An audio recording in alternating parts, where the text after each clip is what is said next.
آج ہم جس مسئلے پر بات چیت کرنے جا رہے ہیں وہ ایک انتہائی اہم سائیکو سوشل ایشو ہے۔ معاشرے میں اس کے نفسیاتی اور سماجی اثرات ظاہر ہیں۔ تو آج کی جو بات چیت ہماری ہوگی اس کا عنوان ہے پروفینٹی، the positive and negative effects on psychosocial health، یعنی کہ گالم گلوچ اور لعن طعن کے مثبت اور منفی نفسیاتی پہلو۔ تو بیسیکلی ہم پروفینٹی کو، گالم گلوچ کو نفسیاتی پہلوؤں سے تجزیہ کرنے کی کوشش کریں گے، سائیکو سوشل پرسپیکٹو سے پروفینٹی کے پازیٹیو اور نیگیٹو دونوں اسپیکٹس پر غور و خوض کریں گے اور اس نتیجے پر پہنچیں گے کہ گالم گلوچ انسان کی نفسیاتی صحت کے لیے کس حد تک فائدہ مند ہے اور کس حد تک غیر فائدہ مند ہے، کس حد تک گالم گلوچ سے انسان کی مینٹل ہیلتھ کو فائدہ پہنچ سکتا ہے اور کس حد تک نقصان پہنچ سکتا ہے۔ تو فائدے اور نقصان، نفسیاتی فائدے اور نفسیاتی نقصان دونوں پر ہم روشنی ڈالیں گے۔ اور جیسا کہ میں نے عرض کیا کہ معاشرے میں آپ دیکھتے ہیں سڑکوں پر، چوراہوں پر، اسمبلیوں میں، گلی محلے میں، بازاروں میں، حتیٰ کہ دانش کدوں میں اور دانش گاہوں میں، کالجز اور یونیورسٹیز میں بھی، اسکولز میں بھی آپ کو گالم گلوچ کا کلچر نظر آتا ہے اور بہت ہی فریکوینٹ ہے، بہت ہی کامنلی آبزرو کیا جا سکتا ہے۔ حتیٰ کہ آپ کے ڈراموں میں، فلموں میں اور ٹاک شوز میں، الیکٹرانک میڈیا پر، سوشل میڈیا پر گالم گلوچ اور لعن طعن کا سلسلہ اظہر من الشمس ہے۔ اظہر من الشمس کا مطلب یہ ہے کہ کرسٹل کلیئر ہے، اس میں کوئی دو رائے نہیں ہے کہ ہمارے معاشرے میں گالم گلوچ کا رجحان نہیں ہے، یہ کوئی نہیں کہہ سکتا۔ رجحان ہے جو کہ ویزیبل ہے، آشکارا ہے، ہر شخص کے لیے ویزیبل ہے۔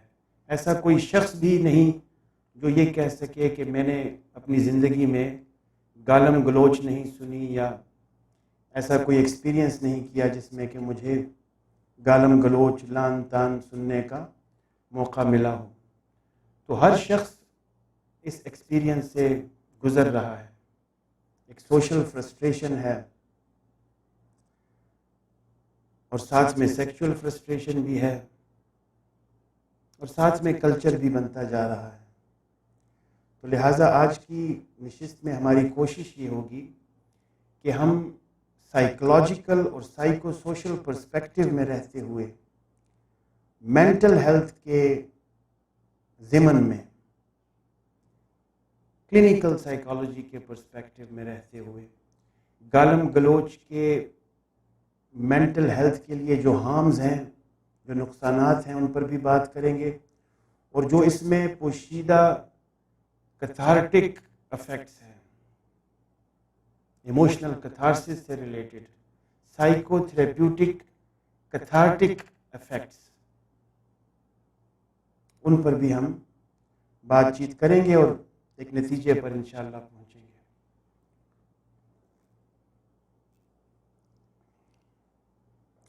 سب سے پہلے ہم ڈیفینیشن کرتے ہیں، تعریف کرتے ہیں پروفینٹی کی، سویرنگ۔ گالم گلوچ جو ہے یہ ایک وربل ایگریشن کی فارم سمجھی جاتی ہے لٹریچر میں۔ جیسا میں نے پہلے بھی عرض کیا، ہماری جو نشست ہے وہ اسکالسٹک ہے، فلسافیکل ہے، سائیکولوجیکل ہے. تو ہمارا چیزوں کو دیکھنے کا جو زاویہ ہے وہ محققانہ ہے. تحقیق کی روشنی میں ہم مختلف کنسٹرکٹس کا نفسیاتی جائزہ لیتے رہتے ہیں، جس سے کہ ہمیں ایز اے کلینکل سائیکالوجسٹ ہم اسکلفل ہوں، ہمیں نئی نئی معلومات ملیں اور ہم بہترین psycho therapeutic processes, effective psycho therapy initiate کر سکیں. تو تحقیق ہمیں یہ بتاتی ہے، جس میں کہ موسٹلی ویسٹرن لٹریچر ہے، ویسٹرن ریسرچز ہیں، جو کہ یہ بتاتی ہیں کہ پروفینٹی ایک وربل ایگریشن کی فارم ہے، ایک ایسا غصہ جو کہ منہ سے ادا کیا جائے اور اس کا مقصد یہ ہو کہ ایموشنل ایکسپریشن، اپنے جذبات کا برملا اظہار اس کا مقصد ہو. ایسا وربل ایگریشن پروفینٹی کہلاتا ہے. پھر تحقیقات ہمیں یہ بھی بتاتی ہیں کہ گالم گلوچ اور لعن طعن یا اس سے ملتے جلتے دوسرے الفاظ، طعنہ زنی، دشنام، گالی گلوچ، لعنت بھیجنا وغیرہ وغیرہ، یہ سب پروفینٹی کے زمرے میں آتے ہیں.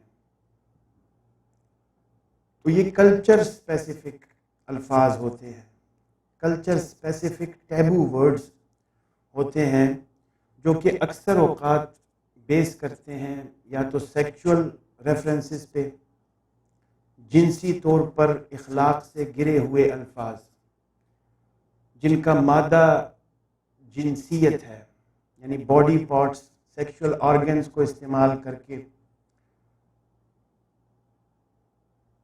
ایسے الفاظ ادا کرنا جو کہ اخلاقی طور پر ناپسندیدہ ہوں، سماجی طور پر بھی ناپسندیدہ ہوں. پھر بلاسفیمی ہے گالم گلوچ میں، کہ مذہب کو استعمال کر کے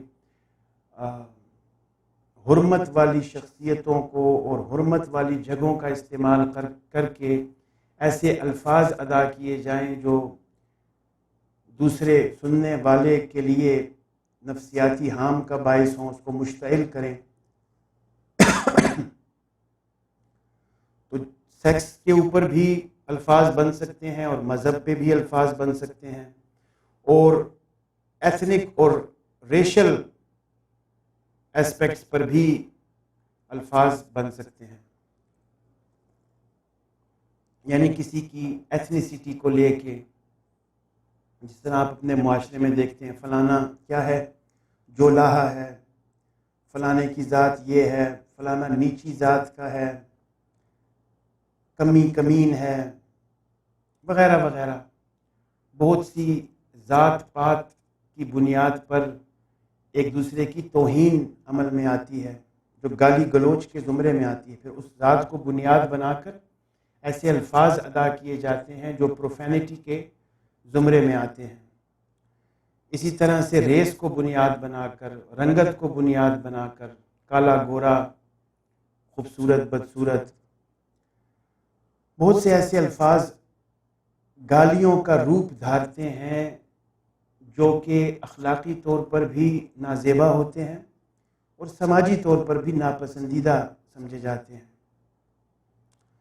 جس طرح میں نے پہلے بتایا، باڈی پارٹس کو، اسپیشلی سیکشول آرگنز کو بنیاد بنا کر، باڈیلی فنکشنز کو بنیاد بنا کر، مذہب کو بنیاد بنا کر، یا کسی آبجیکٹ کی، پلیس کی یا پرسن کی انسلٹ کو مقصد بنا کر، کسی کی توہین کا مقصد بنا کر، یہ سارے الفاظ جب ادا کیے جاتے ہیں تو اس ادائیگی کو پروفینٹی کہتے ہیں.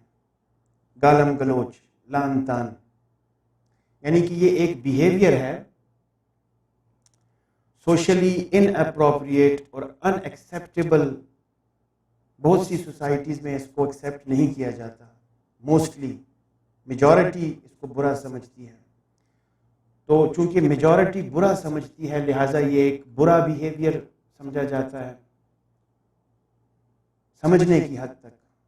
یعنی کہ بہت سی چیزیں معاشرے میں، جس طرح سے ہر معاشرہ جھوٹ کو برا سمجھتا ہے، کون سا ایسا معاشرہ ہے جو جھوٹ کو اچھا سمجھے گا؟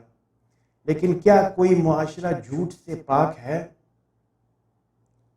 کیا کوئی ایسا معاشرہ بھی ہے جس میں جھوٹ نہ بولا جاتا ہو، کوئی بھی نہ بولے؟ اسی طرح سے ملاوٹ ہے، ناپ تول میں کمی ہے، چغلی ہے، بہتان باندھنا ہے، اس کو ہر معاشرے میں لوگ میجورٹی برا ہی سمجھتے ہیں۔ لیکن برا سمجھنے کا مقصد یہ نہیں ہے کہ یہ چیز پریویلنٹ نہیں ہے اس سوسائٹی میں، پریویلنٹ ہے، لیکن اخلاقی طور پر آئیڈیل پرسپیکٹو میں لوگ برا سمجھتے ہیں۔ تو یہ ایک ایسا بیہیویئر ہے جس کو کہ برا سمجھا جاتا ہے آئیڈیلی۔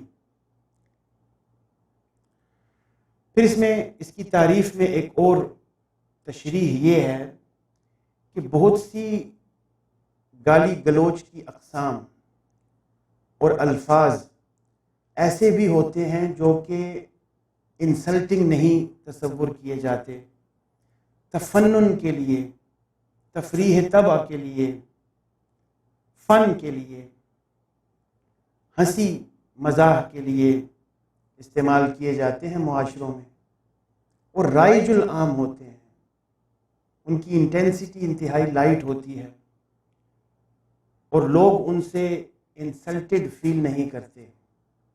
بہت سے الفاظ ایسے ہیں جو کہ تفریح طبع کے لیے لینگویج کا پارٹ بن چکے ہیں۔ ایون انگلش میں بھی اگر آپ انگریزی ڈرامے اور موویز دیکھیں تو اس میں آپ کو جا بجا ایسے الفاظ نظر آئیں گے جو کہ پروفینٹی کے قبیل سے ہیں، گالی گلوچ کا اطلاق ان پر ہو سکتا ہے، لیکن ان کو اس طریقے سے پریزنٹ کیا جاتا ہے، اس طریقے سے ادا کیا جاتا ہے، اس کانٹیکسٹ میں ادا کیا جاتا ہے کہ وہ برے نہیں سمجھے جاتے،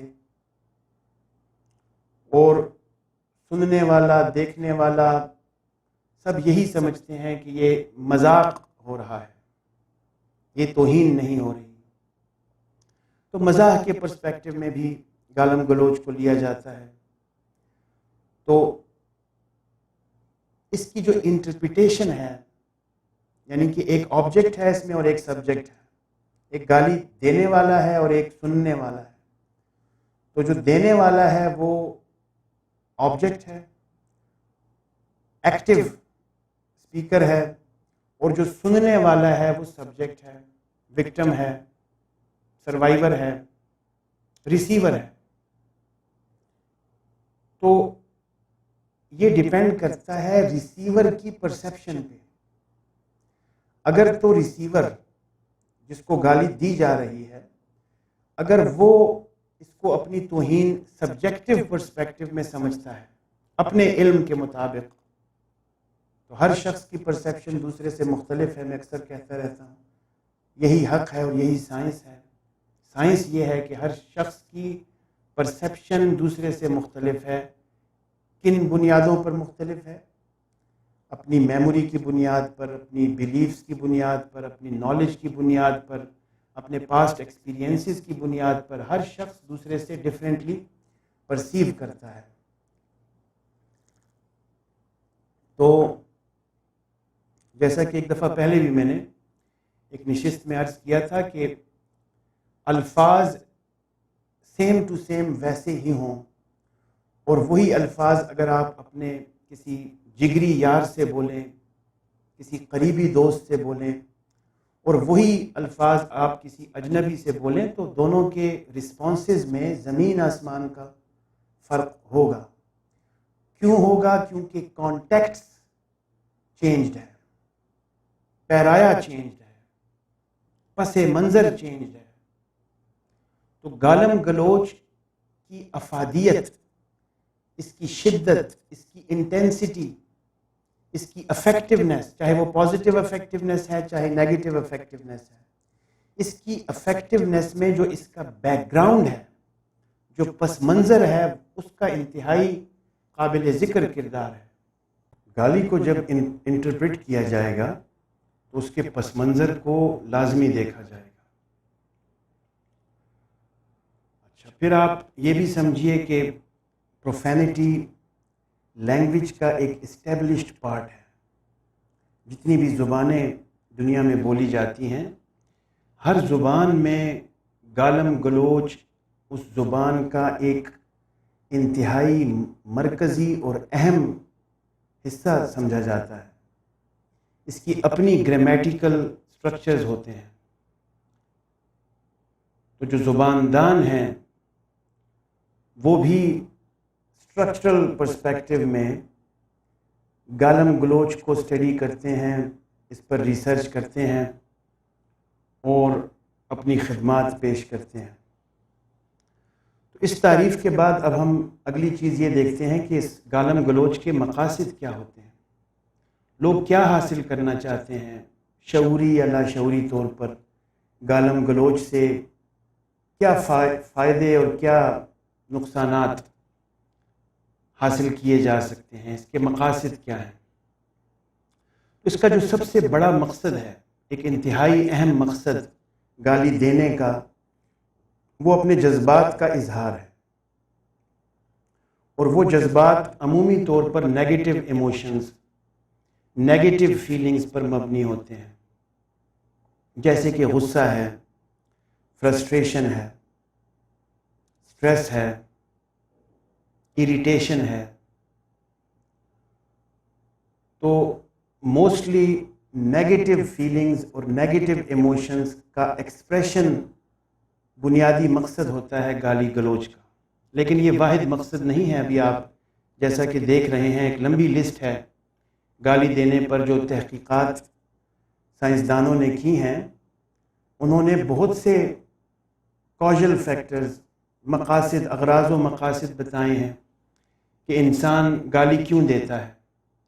تو اس میں سے ایک جو پرائمری وجہ ہے وہ یہ ہے کہ اپنے غصے کو، اپنے نیگیٹو فیلنگز کو ایکسپریس کرنا اس کا بنیادی مقصد ہے۔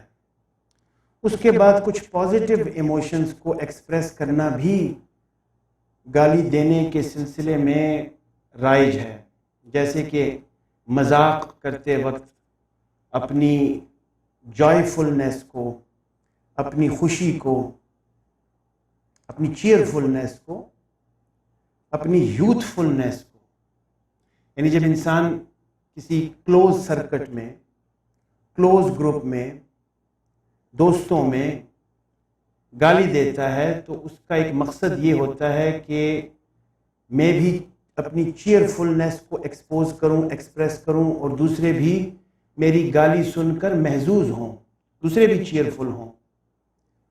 تو بعض اوقات جوائے کو اور ایکسائٹمنٹ کو ایکسپریس کرنا بھی گالی کے ذریعے ممکن ہے۔ پھر اس کا جو دوسرا مقصد ہے وہ سیکشول فرسٹریشن کو ریلیز کرنا ہے۔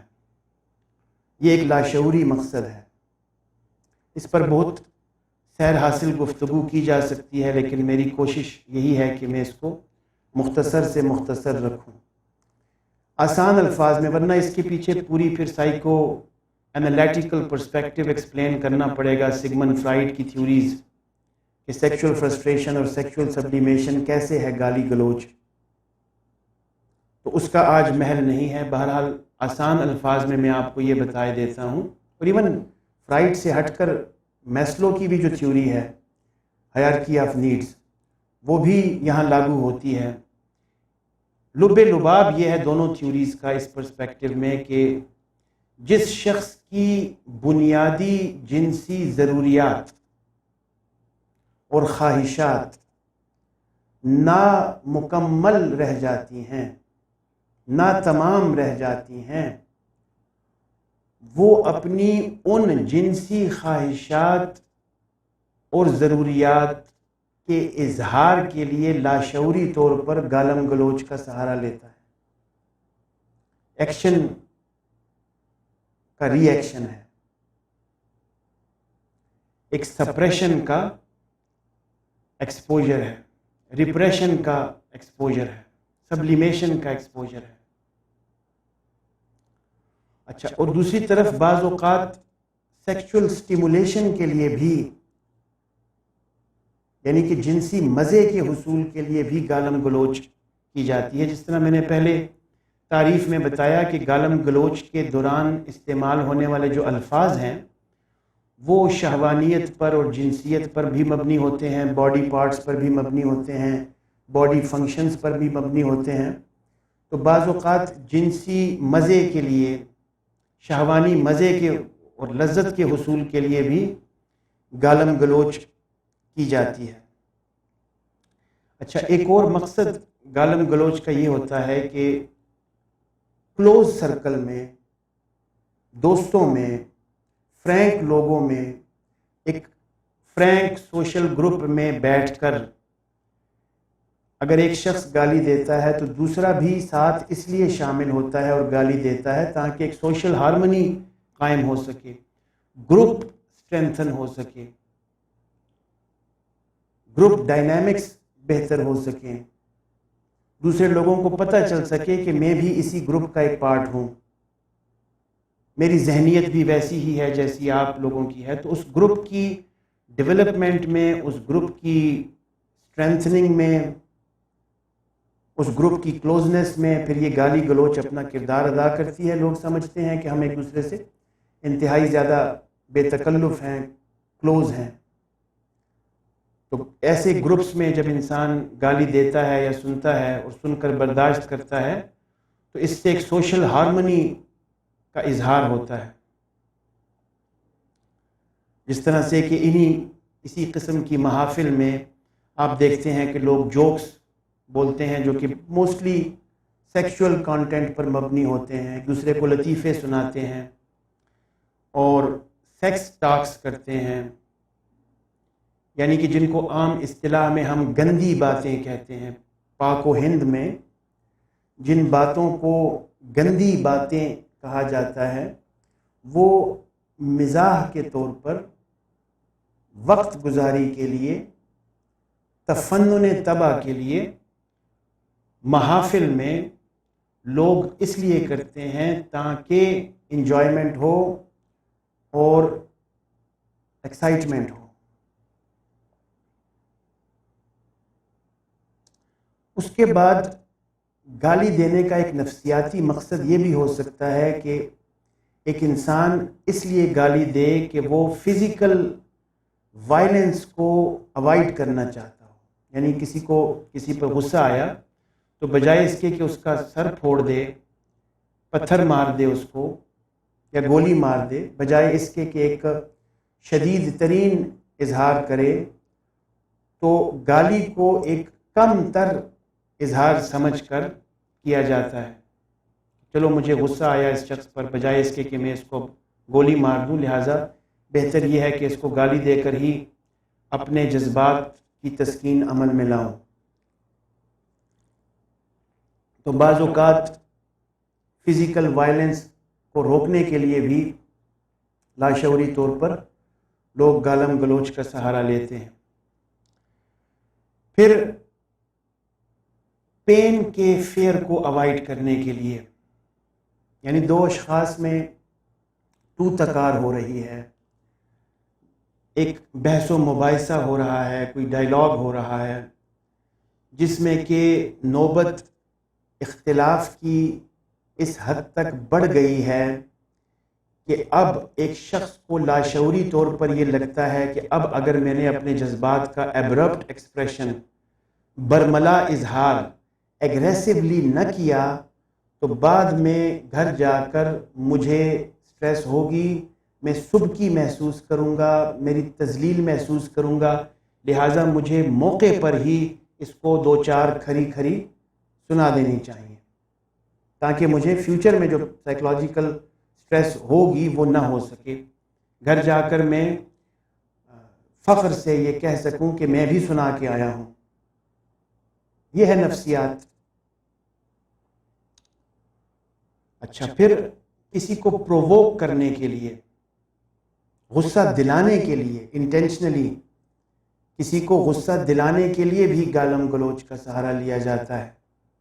یہ جتنی بھی چیزیں میں بتا رہا ہوں ان کی مثالیں ساتھ ساتھ میں نہیں دے رہا، کیونکہ یہ سب ویزیبل ہے، آپ دیکھتے ہیں روزمرہ زندگی میں، آپ کے مشاہدے میں ہیں یہ ساری باتیں۔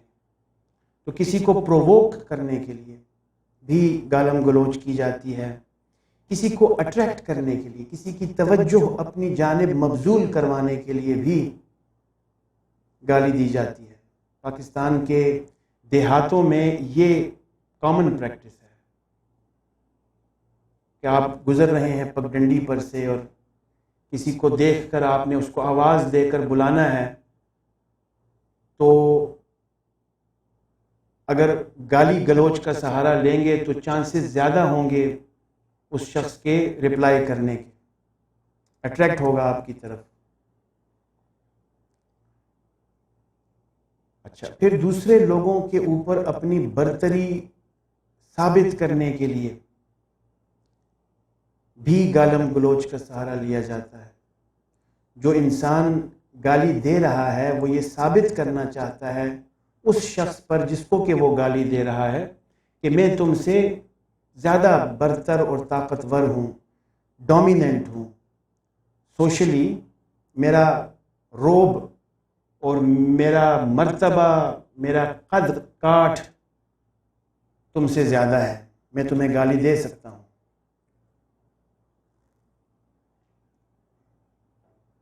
تو ڈومیننٹ اور سبمسو ریلیشن شپ کو اسٹیبلش کرنے کے لیے، جس طرح سے ایک میاں ہے تو وہ اپنی بیوی کو گالی دے، جس سے کہ وہ یہ ثابت کرنا چاہتا ہے کہ میں برتر ہوں تم سے، اسی طرح والدین اپنے بچوں کو گالیاں دیں، استاد اپنے شاگرد کو گالی دے،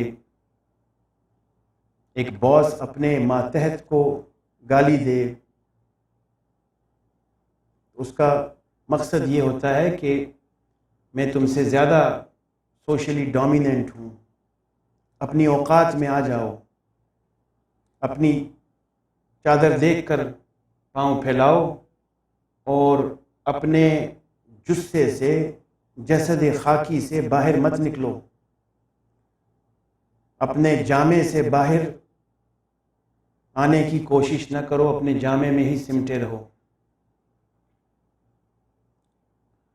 پھر اتھارٹیز کو کنفرنٹ کرنے کے لیے، حکام بالا کو، افسران کو کنفرنٹ کرنے کے لیے، یعنی ان سے مقابلہ کرنے کے لیے، کیونکہ کچھ اور کام تو کیا نہیں جا سکتا، ان کو سیٹ سے ہٹایا نہیں جا سکتا، ان کو سبکدوش نہیں کیا جا سکتا، ماتحت اپنے افسر کو سبکدوش نہیں کر سکتا، تو وہ بدلے میں پھر اپنے افسران کو گالم گلوچ کے ذریعے توہین کرتا ہے اور اپنے دل کا بوجھ اتارنے کی کوشش کرتا ہے ایموشنل کتارسس کے لیے۔ پھر ایک اور مقصد جو کہ بہت ہی کامن ہے وہ یہ ہے کہ کسی دوسرے شخص کو لیبل کیا جائے، لقب زنی، القاب دینا۔ تو کسی شخص کو کوئی لیبل دینا بھی گالم گلوچ کا مقصد ہوتا ہے، او فلان، او فلان، تو وہ لیبل لگ جاتا ہے اس شخص پر، پھر سب لوگ اس کو اسی لیبل سے پکارتے ہیں۔ دوسروں کو بے عزت کرنا، دوسروں کی توہین کرنا بھی گالم گلوچ کے مقاصد میں سے ہے۔ اور پھر ہیومر، مزاح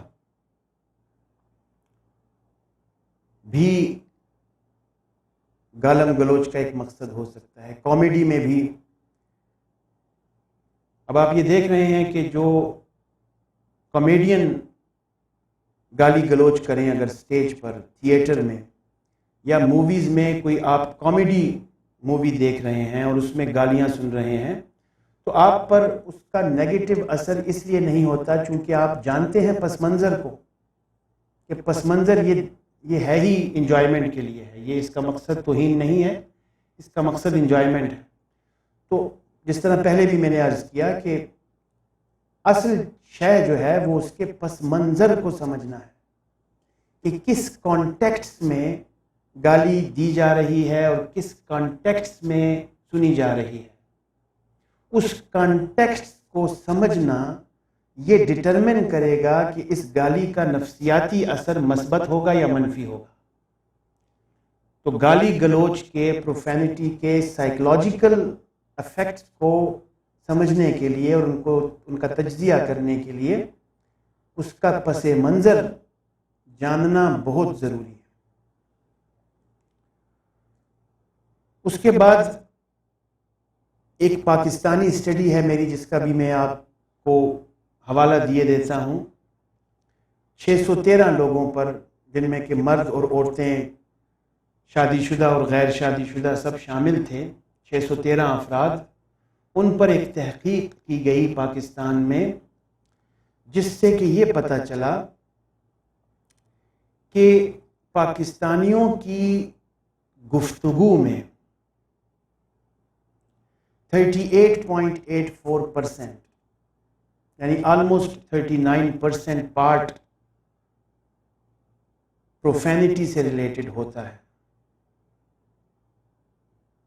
جیسے کہ ایک اور تحقیق ہے امریکہ میں، اس میں انہوں نے یہ بتایا کہ ایوریج امریکن تقریباً 60 سے 80 الفاظ پروفینٹی زدہ بولتا ہے۔ اس طرح کی اور بھی بہت سی تحقیقات ہیں۔ بعض محققین نے ورڈز کی فریکوینسیز کو کاؤنٹ کیا ہے، بعض نے nature of profane language, intensity of profanity کو کاؤنٹ کیا ہے۔ اس تحقیق میں نے وجوہات جاننے کی کوشش کی ہے کہ پروفینٹی کی پاکستانیوں کے لیے کیا وجوہات ہیں، پاکستانی گالی گلوچ کیوں دیتے ہیں،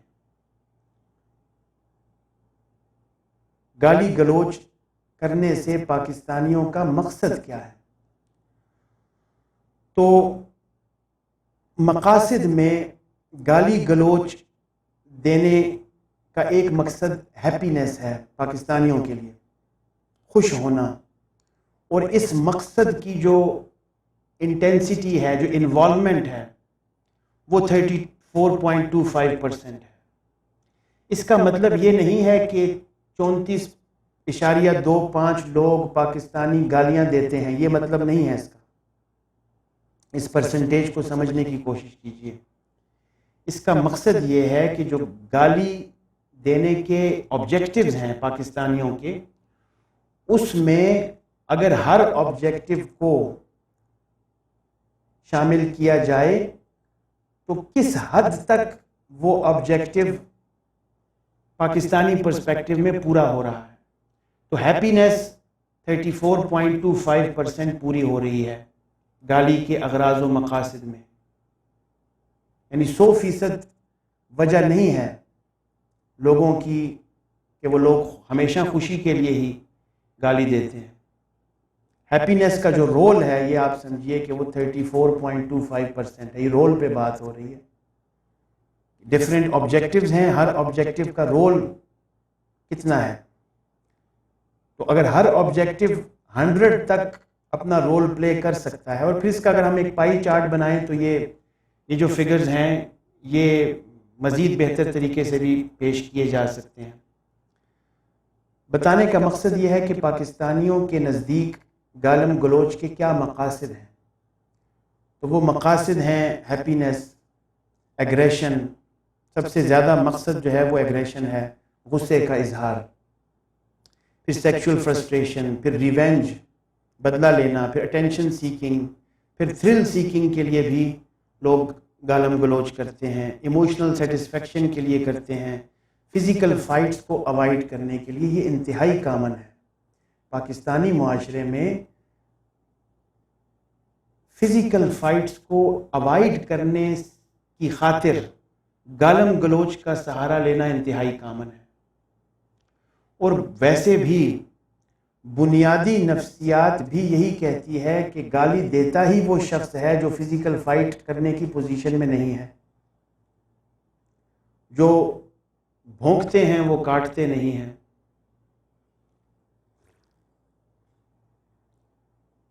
اور اگر کاٹنے کی پوزیشن میں ہیں اور کاٹنا نہیں چاہتے، یعنی بات کو مزید آگے بڑھانا نہیں چاہتے، کیونکہ آپ دیکھتے ہیں ہمارے کلچر میں بات اگر گالی گلوچ سے شروع ہو اور اس کے بعد پھر فزیکل فائٹس بھی عمل میں آئیں تو پھر دشمنیاں شروع ہو جاتی ہیں، دشمنداریاں شروع ہو جاتی ہیں۔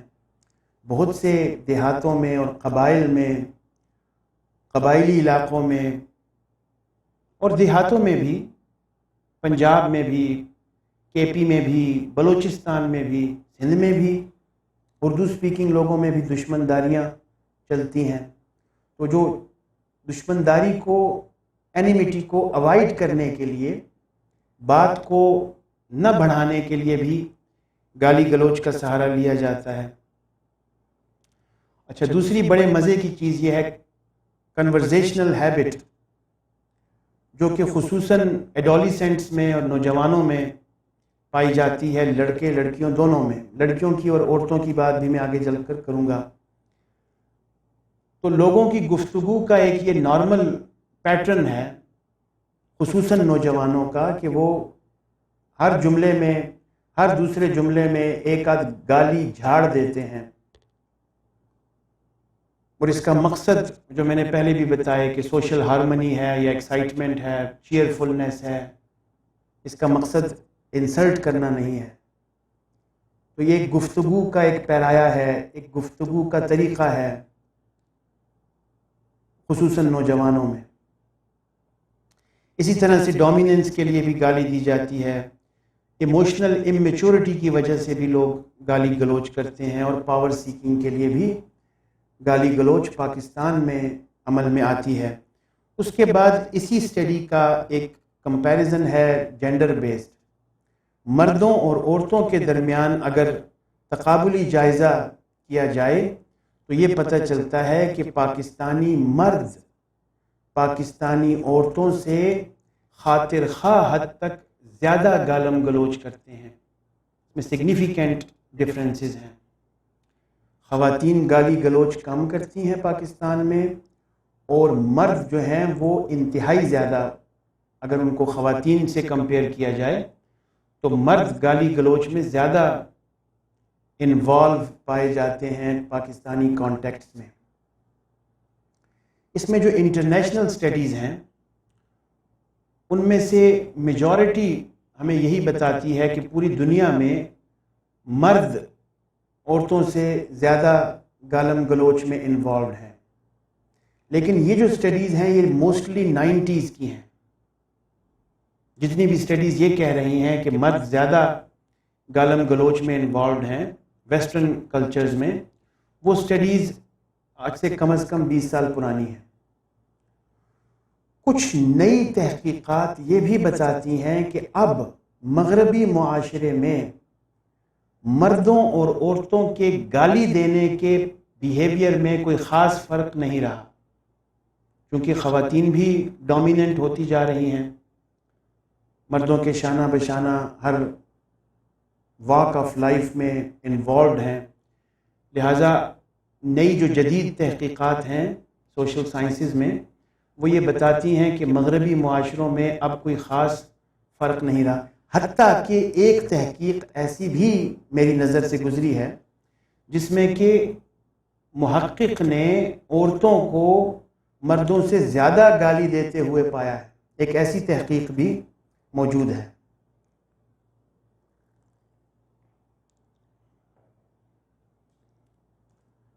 اچھا، اب اگلی بات ہم یہ کرتے ہیں کہ انسان کیسے سیکھتا ہے گالم گلوچ، اس کی لرننگ کیسے ہوتی ہے؟ تو لرننگ میں سب سے بڑا رول میڈیا کا ہے، یعنی کہ گالم گلوچ، اگر آپ ایک والد اپنے بچے سے پوچھتا ہے کہ بیٹا آپ نے یہ گالی کہاں سے سیکھی،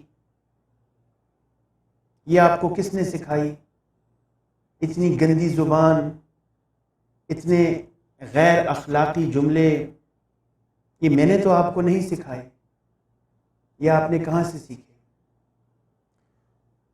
اس لیے سیکھے کہ سوشل میڈیا کا دورہ ہے، پرنٹ میڈیا سے، الیکٹرانک میڈیا سے، اور اسپیشلی سوشل میڈیا سے۔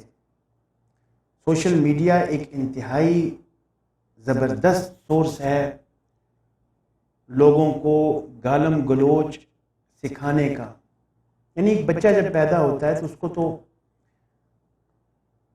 اچھے اور برے کسی قسم کے الفاظ کا پتہ نہیں ہوتا، تو الفاظ وہ سیکھتا ہے، لینگویج ایکوزیشن، لینگویج کو ایکوائر کرتا ہے سوسائٹی سے۔ تو جب تک چھوٹا ہوتا ہے، گھر سے باہر نہیں نکلتا یا موبائل اس کے ہاتھ میں نہیں آتا، تب تک تو وہ وہی لینگویج سیکھتا ہے جو اس کے ماں باپ اور بہن بھائی اس کو سکھا رہے ہیں۔ لیکن جیسے ہی وہ بڑا ہوتا ہے اور پیئر ایسوسیشن میں دوسرے بچوں کے ساتھ ملتا ہے، اسکول جاتا ہے، سوشل میڈیا کو یوز کرتا ہے، اور آپ دیکھتے ہیں کہ موسٹلی بچے جو ہیں وہ سوشل میڈیا کو یوز کرتے ہیں کسی نہ کسی طرح سے۔ تو میڈیا کا اس میں ایک بہت بڑا کلیدی کردار ہے۔ اس کے بعد کچھ رول ماڈلز ہوتے ہیں، جس طرح سے کہ پنجابی فلموں میں جو ہیروز ہیں، اب ان کے اگر آپ ڈائلاگ سنیں گے تو وہ گالی دینے کو جرت مندی اور بہادری کے طور پر استعمال کرتے ہیں۔ اسی طرح پشتو فلموں میں بھی، اردو فلموں میں بھی، یعنی ہیرو جو ہے وہ ہمیشہ ایروگینٹ ہوتا ہے، اسپیشلی پنجابی فلموں کا ہیرو وہ ایروگینٹ ہوتا ہے، خود سر ہوتا ہے، مغرور ہوتا ہے، غصہ اس کی ناک پر دھرا ہوتا ہے، ایموشنلی اسرٹیو ہوتا ہے۔ یہ تو خیر آدم علیہ السلام سے لے کر اب تک ہر جانور میں یہ بات مسلمہ ہے کہ زیادہ تر مرد ہی غصہ کرتے ہیں۔ ایسا نہیں ہے کہ عورتیں کر نہیں سکتی، لیکن کلچر اور سوشل نارمز کی وجہ سے ہمیشہ مردوں کے ساتھ ہی ڈومیننس کو اور ایگریشن کو ایفیلیٹ کیا جاتا چلا آ رہا ہے۔ یہ جینڈر کی باتیں ہیں، جو جینڈر رولز ہیں وہ اسپیشلی مرد کو ایک ایروگینٹ اور ڈومیننٹ اور ایموشنلی ایکسپریسو دیکھنا چاہتے ہیں۔ تو جو فلموں میں رول ماڈلز ہوتے ہیں، یا ایون سوشل میڈیا پہ جو انفلوئنسرز ہوتے ہیں، یا جو ریئل لائف میں کسی محلے میں ایک نوجوان کسی دوسرے شخص سے انسپائرڈ ہے، اور وہ دوسرا شخص کوئی ڈان ٹائپ بندہ ہے یا چودھری ہے محلے کا، اور وہ گالم گلوچ کرتا ہے، تو لہٰذا اب یہ بچہ بھی سیکھ رہا ہے کہ مجھے بھی اس کی طرح ڈومیننٹ بننا ہے، میں نے بھی گالم گلوچ کرنی ہے۔ تو ڈفرینٹ رول ماڈلز کے ذریعے بھی لوگ گالم گلوچ سیکھتے ہیں۔ پھر فالٹی کگنیشن اور فالٹی بیلیفز کی وجہ سے بھی گالم گلوچ سیکھنے کا عمل میں آتا ہے۔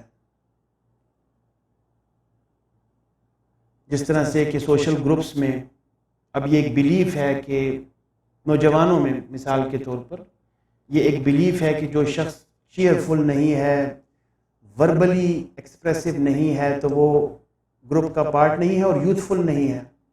یعنی ہلہ گلہ، مستی، تھرل سیکنگ کے پرسپیکٹو میں لوگوں کے ایسے بیلیفز بنتے ہیں کہ نوجوان تو یہ کیا ہی کرتے ہیں، یعنی مستیاں، شرارتیں، گالم گلوچ، یہی تو جوانی ہے، جوانی تو دیوانی ہے اور یہی جوانی ہے۔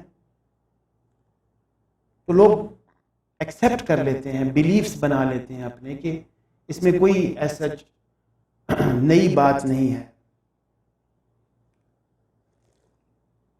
اب میں بہت سی مثالیں یہاں پہ ڈفرینٹ پروفیشنز کی پاکستانی پرسپیکٹو میں دے سکتا ہوں، لیکن حد تک مقصود نہیں ہے، ورنہ بہت سے پروفیشنز ایسے ہوتے ہیں، ایون لٹریچر میں بھی۔ میں اب پروفیشنز کے نام نہیں لوں گا یہاں پہ، لیکن سائنٹیفک لٹریچر یہ ثابت کرتا ہے کہ بہت سے پیشے ایسے ہیں، پیشے، پروفیشنز، جن میں کہ گالی گلوچ دینا لازمی سمجھا جاتا ہے، اس کے بغیر وہ اس پیشے کا مقصد پورا نہیں ہو سکتا۔ تو مثالیں آپ اپنے ذہن میں خود پیدا کیجئے۔ اچھا، پھر سائنس یہ بھی کہتی ہے کہ کچھ پرسنالٹی ٹریٹس بھی ایسے ہوتے ہیں، جس طرح اینٹی سوشل پرسنالٹی ڈس آرڈر ہے، ایکسٹرا ورژن ہے، جو کہ ہیلپ کرتے ہیں یہ پرسنالٹی ٹریٹ گالم گلوچ یہ لوگ زیادہ سیکھتے ہیں. یعنی جو لوگ اینٹی سوشل پرسنالٹی رکھتے ہوں گے وہ گالم گلوچ سیکھنے کے لیے زیادہ پرون ہوں گے، زیادہ آمادہ ہوں گے.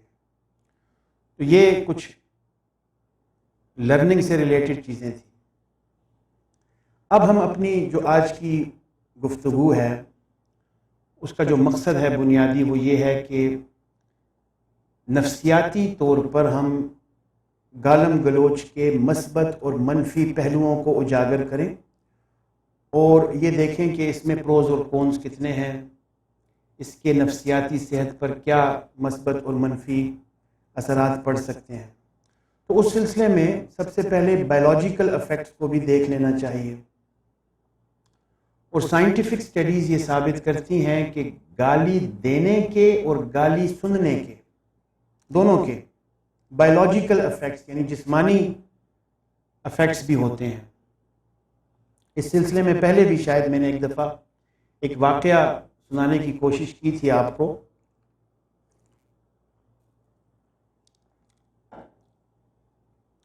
واقعہ سچا ہے یا جھوٹا ہے لیکن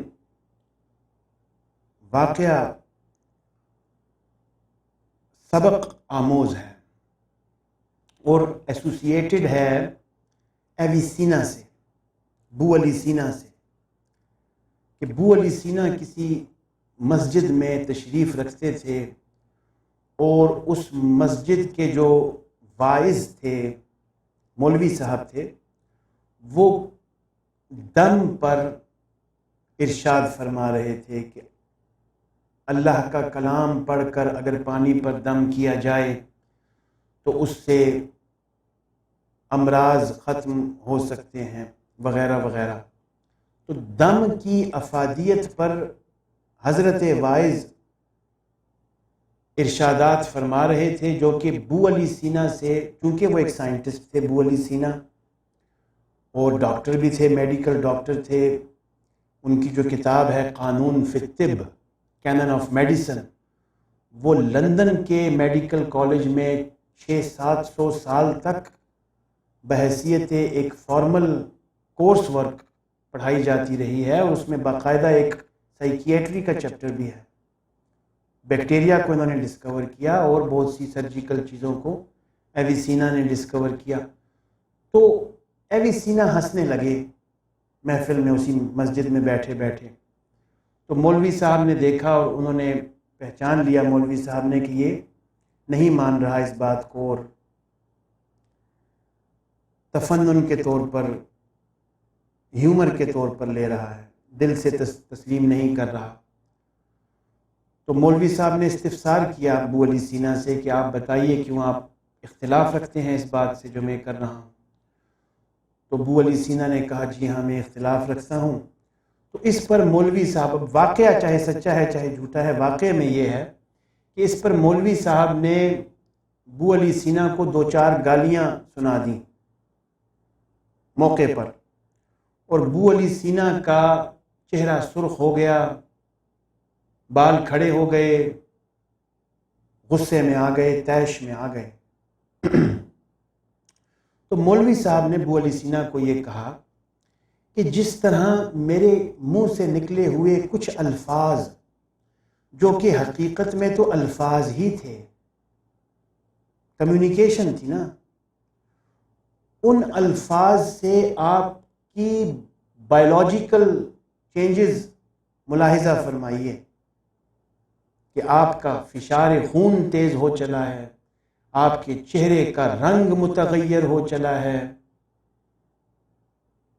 آپ کے بال کھڑے ہو گئے ہیں، آپ ایک ہیجانی اراؤزل کنڈیشن میں ہیں.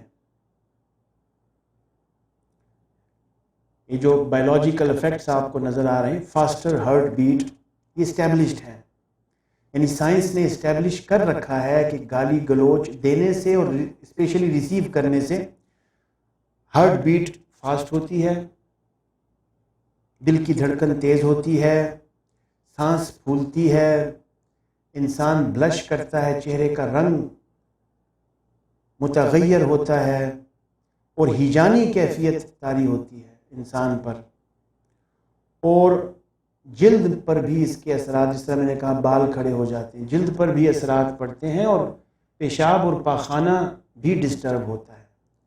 یہ جو بلٹ پوائنٹس میں آپ کو یہاں پہ بایولوجیکل افیکٹس نظر آ رہے ہیں، یہ نہ ان مولوی صاحب کے ہیں اور نہ ابو علی سینا کے ہیں، یہ مغربی تحقیقات، میڈیکل تحقیقات کے مطابق گالم گلوچ کے بایولوجیکل افیکٹس یہ ہوتے ہیں، اسٹیبلشڈ ہے۔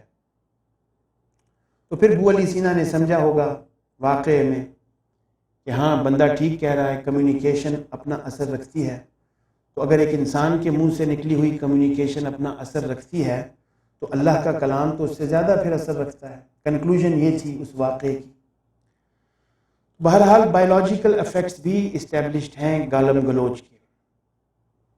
اب ہم پہلے کچھ نیگیٹو سائیکولوجیکل اسپیکٹس پہ بات کرتے ہیں اور اس کے بعد پھر ہم کیتھارٹک پازیٹیو افیکٹس پہ بھی بات کریں گے۔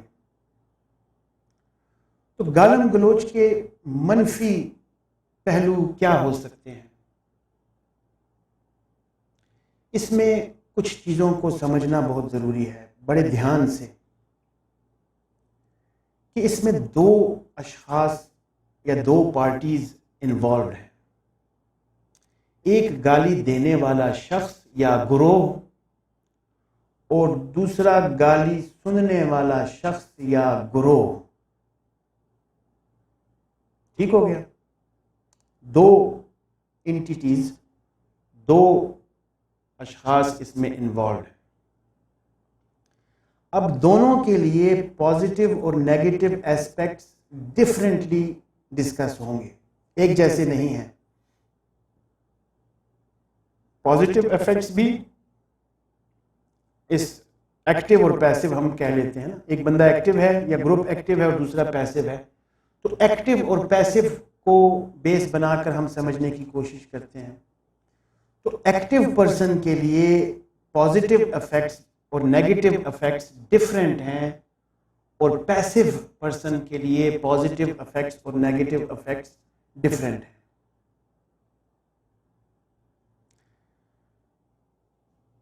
اب جو پازیٹیو افیکٹس ہیں وہ میں آگے چل کر بیان کرتا ہوں، اس وقت صرف نیگیٹو افیکٹس پہ بات ہو رہی۔ تو نیگیٹو افیکٹس جو ایکٹیو پرسن کے لیے ہو سکتے ہیں، نیگیٹو افیکٹس، وہ ایک تو آپ نے دیکھے اس کے بایولوجیکل افیکٹس تھے، یعنی کہ ہو سکتا ہے کہ اس کو ہارٹ اٹیک ہو جائے، ہو سکتا ہے کہ اگر جو بندہ گالی دے رہا ہے، اس کے نقصانات کیا ہیں؟ اس کے نقصانات یہ ہیں کہ اگر گالی دے رہا ہے اور دیتا چلا جا رہا ہے تو اس کی بایولوجی میں ایسی چینجز آ کر ہو رہی ہیں جن کی وجہ سے اس کی جسمانی صحت اور ذہنی صحت خطرے میں ہے۔ اس کو ہارٹ اٹیک ہو سکتا ہے، اس کو کارڈیک اریسٹ ہو سکتا ہے، اس کو فالج تک ہو سکتا ہے۔ یہ تو انٹینسٹی کی بات ہے، کتنا دل پہ لے رہا ہے۔ اصل چیز یہ ہے کہ گالی دیتے وقت غصے کو کس حد تک دل پر لے رہا ہے۔ تو یہ اس کا ایک بایولوجیکل افیکٹس، اس کے نیگیٹو افیکٹس ہیں۔ اس کے بعد ایکٹیو پرسن کے لیے دوسرا جو نیگیٹو افیکٹ ہو سکتا ہے وہ شرمندگی کا ہے، کہ بعد میں سوچے گا ضرور کہ اتنی زیادہ گالیاں مجھے نہیں دینی چاہیے تھی۔ بعد میں کا مقصد یہ ہے کہ اگر بہت ہی زیادہ گنڈا ہے تو اپنی عمر کے آخری حصے میں تو کم از کم جا کے جب داڑھی رکھے گا اور تسبیح ہاتھ میں لے گا تو اس وقت تو سوچے گا کہ میں نے جوانی میں کتنے لوگوں کو گالیاں دی ہیں۔ شرمندگی کبھی نہ کبھی جا کے ضرور ہوگی، بالضرور ہوگی، نہ ہوگی تو محشر میں تو ہوگی۔ محشر میں تو وما یلفظ من قول الا لدیہ رقیب عتید، انسان نہیں بولتا کوئی لفظ مگر اچکنے والا فرشتہ اچک کر اس کو ریکارڈ کرتا ہے، نوٹ ڈاؤن کرتا ہے۔ تو نفسیاتی نیگیٹو ایسپیکٹ اس کا یہ بھی ہے کہ شرمندگی ہوگی، پشیمانی ہوگی، اشیمڈ ہوگا بندہ کبھی نہ کبھی۔ اور اس کے بعد تیسرا psycho social negative aspect active person کے لیے یہ ہو سکتا ہے کہ لوگ اس کو برا بھلا کہیں، لوگوں میں اس کی ڈی فیم ہو، بدنامی ہو. جس کو گالی دے رہا ہے وہ بیچارہ تو چپ ہے، لیکن لوگ سن رہے ہیں، لوگوں کو پتہ چل رہا ہے، تو لوگ اس کو نیگیٹیولی جج کریں گے، نیگیٹیولی ایویلویٹ کریں گے. تو اس طرح سے یہ ایکٹیو پرسن کو اور بھی بہت سے نیگیٹو افیکٹس ہو سکتے ہیں گالی گلوچ کے. اب ہم کچھ بات کرتے ہیں جو ریسیور ہے بیچارہ، ریسیونگ اینڈ پہ ہے، پیسو پرسن، اس کی تو ذہنی صحت کا کباڑا نکل رہا ہے. موقع پر جس وقت وہ گالی سن رہا ہے اس کی مینٹل ہیلتھ کا بیڑا غرق ہو رہا ہے سنتے ہوئے. اس کی سیلف اسٹیم لو ہو رہی ہے، سیلف کانفیڈنس لو ہو رہا ہے، اس میں بھی جذباتی ہیجان پیدا ہو رہا ہے. یہ سارے بایولوجیکل افیکٹس اس میں بھی پیدا ہو رہے ہیں، لیکن ان کی انٹینسٹی زیادہ ہے ریسیور میں. تو ذہنی صحت کا بیڑا غرق ہو رہا ہے. اور سننے کے بعد، واقعے کے بعد جب وہ گھر تشریف لے جائے گا، اس وقت بھی، اور پھر جب تک اس کی تلافی نہیں کی جائے گی تب تک اس کی شخصیت مسخ رہے گی بیچارے کی. جس طرح سے آپ بلینگ میں دیکھتے ہیں، ایموشنل ابیوز میں دیکھتے ہیں، وربل ابیوز میں دیکھتے ہیں، وہی ساری کیفیات ہیں. اس کی توہین ہو گئی ہے. اب اس کی جو ریزیلینس ہے، جو سائیکو سوشل اسٹرینتھ ہے، وہ ختم ہو جاتی ہے. بہت زیادہ تباہ کن نقصانات نفسیاتی طور پر عمل میں آتے ہیں اس شخص کے لیے جو کہ گالی کھاتا ہے. ایک دیتا ہے، دوسرا کھاتا ہے نا. تو جو کھاتا ہے، جو سنتا ہے، اس کا بیڑا غرق بیچارے کا ہو جاتا ہے نفسیاتی طور پر. اب نفسیاتی اور سماجی طور پر جو نیگیٹو افیکٹس ہیں گالم گلوچ کے، ان کو جاننے کے بعد ہمیں یہ بھی جاننا چاہیے کہ گالم گلوچ اور لعن طعن کے مذہبی اور اخلاقی ایڈورس افیکٹس کیا ہیں، نیگیٹو افیکٹس کیا ہیں. کیا اخلاقیات اور مذہب گالم گلوچ کو برا سمجھتا ہے؟ تو اس کا کیا جواب ہے؟ عمومی جواب یہی ہوتا ہے کہ جی ہاں، اخلاقیات بھی برا سمجھتے ہیں گالم گلوچ کو، مذہب بھی برا سمجھتا ہے گالم گلوچ کو. واقعی میں برا سمجھتے ہیں. اسلام میں بھی جو لغو گوئی ہے، فحشاء کے لبادے کے اندر قرآن پاک میں فحشاء سے منع فرمایا گیا ہے. ان الصلاۃ تنہی عن الفحشاء والمنکر. تو فحشاء کا جب ترجمہ کریں گے تو اس میں لغو گوئی، بیہودہ گوئی، تو گالم گلوچ بیہودہ گوئی کے زمرے میں آتی ہے.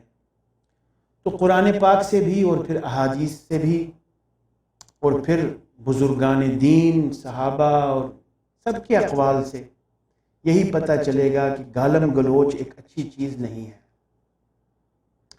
اور اخلاقی حوالوں سے بھی جو ایتھکس اور موریلٹیز ہیں، ان کو بھی اگر آپ دیکھیں گے تو وہ بھی یہی کہتے ہوئے نظر آئیں گے کہ گالم گلوچ ایک بری شے ہے، اچھی چیز نہیں ہے، اس کو الاؤ نہیں کیا جا سکتا، اس کو ایکسیپٹ نہیں کیا جا سکتا.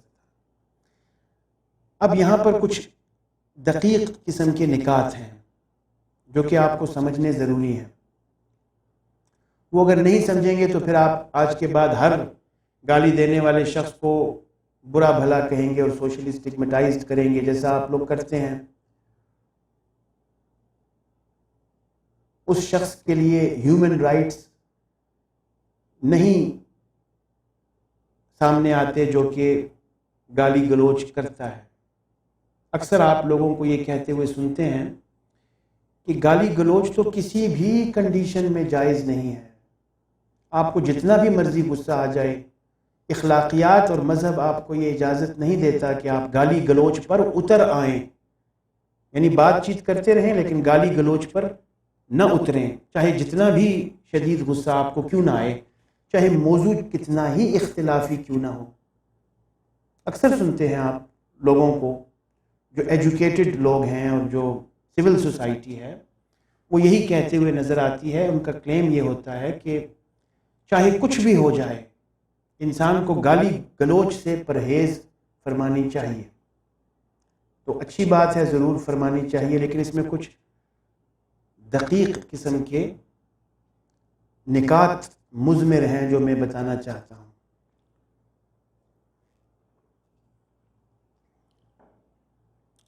وہ نکات یہ ہیں کہ با اخلاق ہونے کا یہ مطلب ہرگز نہیں ہے کہ انسان بے غیرت ہو۔ سمجھنے کی کوشش کیجیے گا،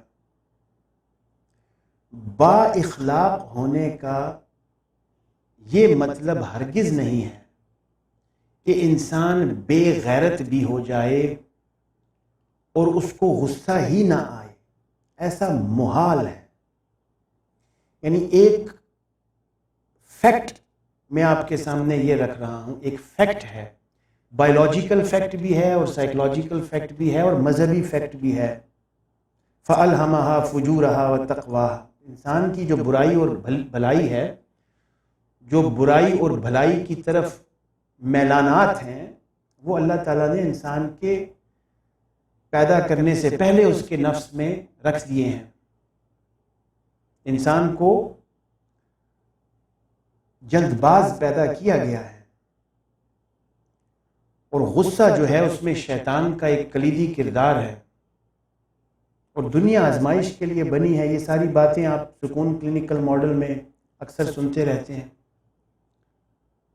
تو ایک فیکٹ یہ ہے کہ anger is a basic human emotion by birth in net.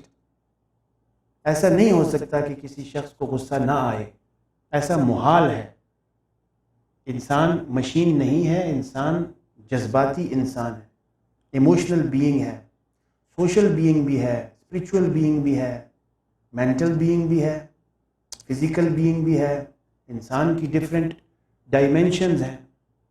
تو ایک فیکٹ تو یہ ہے کہ غصہ آنا یہ نارمل ہے، یہ ایب نارمل نہیں ہے۔ اس چیز کو سمجھنے کی کوشش کیجیے کہ مذہب یا اخلاقیات یہ نہیں فرماتے کہ غصہ آنا بری بات ہے، یہ کوئی نہیں فرماتا، نہ اخلاقیات، نہ ہیومن رائٹس اور نہ ہی مذہب یہ بات نہیں فرماتے کہ غصہ آنا ہی نہیں چاہیے، غصہ آنا بری بات ہے، ایسا کوئی نہیں کہتا۔ سب غصے کو نارمل سمجھتے ہیں، غصہ آتا ہے، اور بعض حالات میں غصہ آنا ریکمینڈڈ ہے، بعض حالات میں غصہ نہ آنا ایب نارمل ہے۔ جیسا میں نے پہلے بھی بتایا کہ دو ملکوں کے درمیان لڑائی ہو رہی ہے، اور فوجوں کو اگر غصہ نہیں آئے گا تو پرفارمنس ویسی نہیں دے پائیں گے جیسی کہ دینی چاہیے۔ پھر ان کے لیے صدیوں سے جو لڑائیاں ہوتی آ رہی ہیں قبائل میں یا حکومتوں میں، اس میں آپ سنتے ہیں کہ طبل جنگ بجتا ہے، پھر اشعار پڑھے جاتے ہیں، خون گرمایا جاتا ہے۔ فوجوں میں کچھ خاص لوگ ایسے ہوتے ہیں جو خون گرماتے ہیں، غصے کو لے کر آتے ہیں تاکہ غصہ آئے، پھر مخالفین پر لعن طعن اور ایک اب اس کے لیے کچھ مناسب الفاظ نہیں، لیکن مخالفین کو آپ کہہ سکتے ہیں کہ ذلیل کیا جاتا ہے۔ جیسا کہ مثال کے طور پر ایک ملک ہے اور دوسرا ملک ہے، ان کی فوجیں ہیں، آپس میں آمنے سامنے ہیں، پرانی لڑائیوں کو ذہن میں رکھیے، تلواروں والی۔ تو لڑائی سے پہلے ایک طرف سے ایک بندہ نکلتا ہے، کہتا ہے ہم تمہاری بینڈ بجا دیں گے، ہم تمہیں کہیں کا نہیں چھوڑیں گے، تمہیں چھٹی کا دودھ یاد کرا دیں گے، تمہاری ماؤں بہنوں نے ایسے لوگ جنے ہیں جن کو ہم سے جنگ کرنے کی ضرورت پڑ چکی ہے، تو لہٰذا ہم سے جنگ سے باز رہو وغیرہ وغیرہ، اس طرح کے جملے اور اشعار بھی ایون جنگوں سے پہلے ایک دوسرے کو کہنا یہ کلچر ہوا کرتا تھا۔ تو اگر ان جنگوں کو آپ ذہن میں رکھیں اور موجودہ دور میں یہ 5th جنریشن سائیکولوجیکل وارفیئر کو بھی دیکھیں تو ٹویٹر کے اوپر یہ چیزیں چلتی ہیں، ملکوں کے درمیان بھی ایک دوسرے کو نیچا دکھانا، تو اپنے الفاظ کے ذریعے اپنی حق بات کو ثابت کرنے کے لیے دوسرے شخص کو نیچا دکھانا، یہ تو رائج العام ہے مذہب میں بھی اور اخلاقیات میں بھی، کہ اگر ایک انسان یہ سمجھتا ہے کہ میں حق پر ہوں، دوسرے شخص سے اختلاف کر رہا ہوں اور حق پر ہوں، تو اب غصہ آنا بھی برحق ہے اور غصے کا اظہار کرنا بھی ضروری ہے، برحق ہے۔ اب اس اظہار میں الفاظ کا چناؤ، یہاں سے بات شروع ہوتی ہے کہ بات اچھی ہے یا بری ہے۔ اچھائی اور برائی پہلی سٹیج میں نہیں تھی، یعنی غصے کے آنے میں نہ اچھائی ہے نہ برائی ہے، وہ نیچرل چیز ہے، آئے گا ہی آئے گا۔ اسی طرح سے غصے کا اظہار کرنے سے نہ مذہب روکتا ہے، نہ اخلاقیات یہ کہتی ہے، نہ ہیومن رائٹس یہ کہتے ہیں۔ فریڈم آف ایکسپریشن ہے، فریڈم آف اوپینین ہے، فریڈم آف سپیچ ہے۔ اب تیسرے درجے میں الفاظ کے چناؤ کے سلسلے میں یہ ایسپیکٹس انوالو ہوتے ہیں کہ یہ بندہ اچھا ہے یا برا ہے، اس کا یہ بیہیویئر اچھا ہے اخلاقی طور پر، مذہبی طور پر، یا برا ہے۔ تو اچھائی اور برائی کا تعین الفاظ کا چناؤ کرتا ہے، نہ کہ غصہ اور نہ کہ غصے کا اظہار۔ یہ ہے وہ نکات جو میں آپ کو سمجھانا چاہ رہا تھا، کہ آپ یہ نہ سمجھیے ایک وائٹ کالرڈ اور سول سوسائٹی اور ایجوکیٹڈ ہونے کے ناطے سے یہ نہ سمجھیے کہ جس شخص کو غصہ آتا ہے وہ اچھا شخص نہیں ہے، ایسا نہیں ہے۔ جو شخص اپنے غصے کا اظہار کرنا چاہتا ہے وہ نفسیاتی طور پر پاگل ہے، دیوانہ ہے، ایموشنلی امیچور ہے، ایسا نہیں ہے۔ غصے کا اظہار کرنا ضروری ہے، ہر جذبے کا اظہار، محبت کا اظہار کرنا ضروری ہے، نفرت کا اظہار کرنا ضروری ہے، اظہار تو ضروری ہے۔ اسی پہ پازیٹیو سائیکالوجی دار و مدار رکھتی ہے، پازیٹیو اور نیگیٹو افیکٹس آف ایموشنز۔ پورے کا پورا psychoanalytical perspective, Sigmund Freud, اس کی پوری تھیوری اس بات پر ایمفیسائز کرتی ہے کہ ریپریشن اور ریگریشن ذہنی صحت کے لیے زہر قاتل ہیں۔ جذبات کو دل میں دبانا اور ان کو دل کا غبار بنانا اور ان کا اظہار نہ کرنا ذہنی صحت کے لیے زہر قاتل ہیں۔ اس کو تو پوری کی پوری نفسیات مانتی ہے۔ جذبات کے اظہار کو برا کوئی ذی شعور شخص نہیں کہتا۔ بات آتی ہے الفاظ کے چناؤ میں۔ جس طرح سے مثال کے طور پر اسلم کا اور زید کا مکالمہ ہو رہا ہے اور اسلم یہ سمجھتا ہے کہ زید جھوٹ بول رہا ہے، تو اسلم نے زید کو کہہ دیا کہ لعنت اللہ علی الکاذبین، جھوٹ بولنے والوں پر اللہ کی لعنت ہو۔ اس طرح سے اور بھی بہت سی ایگزامپلز ملتی ہیں کہ غصے کا اظہار کرنے کے لیے الفاظ کے چناؤ سے بات بھلائی یا برائی کی طرف جاتی ہے۔ تو جو الفاظ میں نے جس طرح اس گفتگو کے شروع میں کچھ الفاظ کا بتایا کہ جو الفاظ پھر ہمارے معاشرے میں رائج ہیں، وہ الفاظ ذاتیات پر، جنسیات پر، شہوانیات پر اور اخلاق سے انتہائی زیادہ گرے ہوئے الفاظ پر مبنی گالی گلوچ جب عمل میں آتی ہے تو اس گالی گلوچ کو مذہب بھی اور اخلاقیات بھی اور نفسیات بھی کنڈیم کرتے ہیں کہ ایسی جذبات کا وہ اظہار، غصے کا وہ اظہار جس کے اظہار میں انتخاب شدہ الفاظ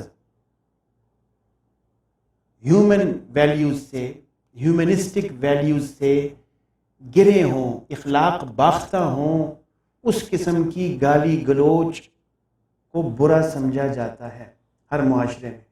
جیسا میں نے پہلے بھی بتایا کہ فنی پرسپیکٹو میں، چیئرفل پرسپیکٹو میں وہی الفاظ برے نہیں سمجھے جاتے، گپ شپ کے لیے استعمال ہوتے ہیں۔ تو پس منظر کا جاننا ضروری ہے کہ وہ کانٹیکسٹ کیا ہے جس کانٹیکسٹ میں گالم گلوچ ہو رہی ہے، تو وہ کانٹیکسٹ ڈٹرمن کرے گا کہ افیکٹ پازیٹیو ہوگا یا نیگیٹو ہوگا۔ تو اب ہم کچھ پازیٹیو افیکٹس کو بھی دیکھتے ہیں، اور یہ پازیٹیو افیکٹس جو ایکٹیو پرسن ہے اس کے لیے بھی ہیں، اور جو ریسیور ہے، پیسو پرسن ہے، وہ بھی اگر ایکٹیو ہوتا ہے تو اس کے لیے بھی یہی سائیکو سوشل پازیٹیو افیکٹس دستیاب ہوں گے۔ اور یہ چیز ذہن میں رکھیے گا کہ جب ہم پازیٹیو افیکٹس کو ڈسکس کرتے ہیں تو ہمارا مقصد کلینکل سائیکالوجی کے پرسپیکٹو میں ایموشنل کتھارسس، کلائنٹ کی امیجیٹ سیٹسفیکشن، امیجیٹ ریلیکسیشن، اور کلائنٹ کی ایموشنل کتھارسس کے لیے ہوتا ہے۔ پازیٹیو افیکٹس کا مقصد یہ نہیں ہے کہ آج کے بعد ہر شخص گالم گلوچ دینا اس لیے شروع کر دے کیونکہ نفسیات یہ بتاتی ہے کہ گالم گلوچ کے مثبت پہلو بھی موجود ہیں۔ ایسا نہیں ہے۔ گالم گلوچ کے مثبت پہلو اس بیچارے کلائنٹ کے لیے، جس طرح میری پچھلی اگزامپل میں آپ نے دیکھا کہ دو اشخاص، ایک گالی دے رہا تھا، دوسرا کھا رہا تھا، تو کھانے والے کا میں نے کہا کہ وہ اس کی ذہنی صحت کا بیڑا غرق ہو گیا۔ تو اب وہ جو گالی جس نے کھائی وہاں موقع پہ نہیں بول سکا، وہ ایک سائیکو تھراپسٹ کے پاس، ایک کاؤنسلر کے پاس تشریف لاتا ہے اپنے نفسیاتی علاج کے لیے۔ تو تب ہم اسٹڈی کرتے ہیں پروفینٹی کے پازیٹیو افیکٹس کو۔ سائیکو تھراپیوٹک پرسپیکٹو میں، سائیکو تھراپیوٹک سیشنز کے دوران، سائیکالوجی میں جب ہم پازیٹیو افیکٹس کو اسٹڈی کرتے ہیں تو ہمارا مقصد کلینکل سیٹنگ ہوتا ہے، سائیکو تھراپی ہوتی ہے۔ تو سائیکو تھراپیوٹک پرسپیکٹو میں جو ویسٹرن اسٹڈیز ہیں وہ یہ ہمیں بتاتی ہیں کہ دوران سائیکو تھراپی، سائیکو تھراپی کے دوران اگر کلائنٹ پروفین لینگویج یوز کرے، گالم گلوچ اس کے منہ سے نکلے، تو اس کو ایموشنل کتھارسس میں، سٹریس ریلیز کرنے میں، پین کو اوائڈ کرنے میں، اور اپنی ڈیپ ایموشنل فیلنگز کو ایکسپریس کرنے میں بہت مدد ملتی ہے کلائنٹ کو۔ اس پر سٹڈیز اویلیبل ہیں سائیکو تھراپیوٹک پرسپیکٹو میں، یہ بار بار عرض کر رہا ہوں۔ اچھا، اب اس پر چونکہ یہ کیوں ملتی ہیں ساری کی ساری پازیٹیو افیکٹس؟ اس لیے ملتی ہیں کہ سیلف ڈیفینس میکینزمز کے پازیٹیو افیکٹس بھی ہوتے ہیں اور نیگیٹو بھی ہوتے ہیں، ان پر بھی ہم ابھی بات کریں گے۔ تو سائیکو تھراپیوٹک پرسپیکٹو میں جب ہم پروفینٹی کو ڈسکس کرتے ہیں تو ہم اس کو ایموشنل کتھارسس کے پرسپیکٹو میں لیتے ہیں، نہ کہ کسی دوسرے شخص کی توہین اور تذلیل کے پرسپیکٹو میں۔ سمجھ رہے ہیں آپ بات کو؟ اچھا، پھر سٹڈیز یہ بھی بتاتی ہیں کہ پروفینٹی ایک انفارمل وے میں، جس طرح میں نے پہلے بھی بتایا کہ بہت سے مواقع پر پروفینٹی کو لائٹر موڈ میں لیا جاتا ہے تفریح طبع کے لیے، تو پروفینٹی کو آنیسٹی کے ساتھ بھی ایسوسیٹ کیا ہے بہت سی سٹڈیز نے، اور اس کے جو کیتھارٹک افیکٹس ہیں وہ ایکسٹریملی اسٹیبلشڈ ہیں. یعنی ویسے ہی جیسے دیکھیں آپ مختلف موویز میں اور مختلف کتابوں میں بھی آپ یہ پڑھتے ہیں، جس طرح ایمٹی چیئر ٹیکنیک ہے. ایمٹی چیئر ٹیکنیک کیا ہے کہ آپ ایک کرسی خالی سامنے رکھتے ہیں اور اس کے ساتھ مکالمہ کرتے ہیں. پھر آپ کو آپ کا تھراپسٹ یہ کہتا ہے کہ جس شخص نے آپ کو برا بھلا کہا تھا اس کا ذہن میں رکھ کر کہ وہ یہ کرسی پر بیٹھا ہوا ہے، آپ اس سے بات چیت کریں.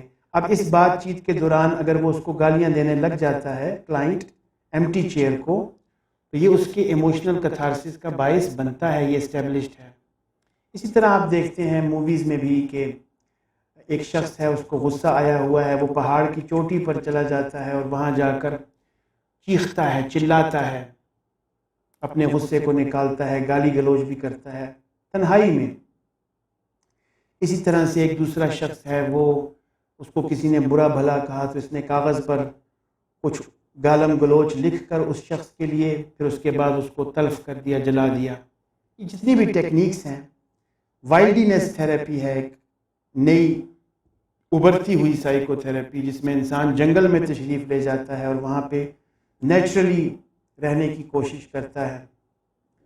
تو اس طرح کی اور بھی بہت سی ٹیکنیکس ہیں جن سے کہ یہ ثابت ہوتا ہے، اسٹیبلشڈ ہوتا ہے کہ کلائنٹ کے لیے سائیکو تھراپیوٹک سیٹنگ میں پروفینٹی کا استعمال پازیٹیو افیکٹس رکھتا ہے. اور جو دوسرے پازیٹیو افیکٹس ہیں جنرل پبلک کے لیے، وہ میں پہلے بھی بتا چکا ہوں کہ سوشل ہارمنی کے لیے، نوجوانوں میں بالخصوص ایک دوسرے کے ساتھ قربت کے لیے اور خود کو دوسروں کی طرح ثابت، بلکہ ایون ایک اسٹڈی میں یہ بھی بتایا گیا کہ اگر دوران سائیکو تھراپی ایک کلائنٹ گالی دیتا ہے کسی کو بھی، ظاہری بات ہے سائیکو تھراپسٹ کو تو نہیں دیتا، کسی دوسرے سماجی شخصیت کو، کسی اپنے رشتہ دار کو، کسی فرینڈ کو گالی دیتا ہے، تو اسٹڈی یہ بتاتی ہے کہ اگر سائیکو تھراپسٹ بھی ایک آدھ گالی دے دے اسی شخص کو، تو جو ریلیشن شپ ہے، psycho therapeutic relation ship between client and therapist, وہ اسٹرینتھن ہو سکتا ہے. کیوں ہو سکتا ہے؟ کیونکہ کلائنٹ کو یہ اطمینان ہوگا کہ میرا تھراپسٹ میرے ہی قماش کا، میرے ہی مزاج کا بندہ ہے، یہ کوئی اتنا زیادہ فارمل نہیں ہے. اور آپ سب جانتے ہیں بخوبی کہ فارمیلٹی کا تو سائیکو تھراپیوٹک سیٹنگ میں کام ہی کوئی نہیں بنتا. سائیکو تھراپیوٹک سیٹنگ ہمیشہ انفارمل ہوتی ہے، بلا تکلف، بے تکلف سیٹنگ ہوتی ہے. تو اس بے تکلف سیٹنگ میں اگر پروفینٹی کا استعمال کیا جائے تو اس پروفینٹی کے پازیٹیو سائیکو تھراپیوٹک افیکٹس نکلتے ہیں جو کہ مسلمہ ہیں، اسٹیبلشڈ ہیں. اب جس طرح میں نے شروع میں کہا کہ آخر میں ہم پھر خلاصہ کریں گے، نتیجہ نکالیں گے کہ پروفینٹی کے مثبت اور منفی پہلوؤں کو دیکھنے کے بعد کوئی نتیجہ نکالیں گے. تو نتیجہ نکالنے کے سلسلے میں ہمارا جو ٹاپک ہے self defence mechanism, psycho analytical perspective of clinical psychology میں سیلف ڈیفینس میکینزم کا ایک اسٹیبلشڈ رول ہے. اور پروفینٹی، گالی گلوچ بہت حد تک ایک سیلف ڈیفینس میکینزم ہے.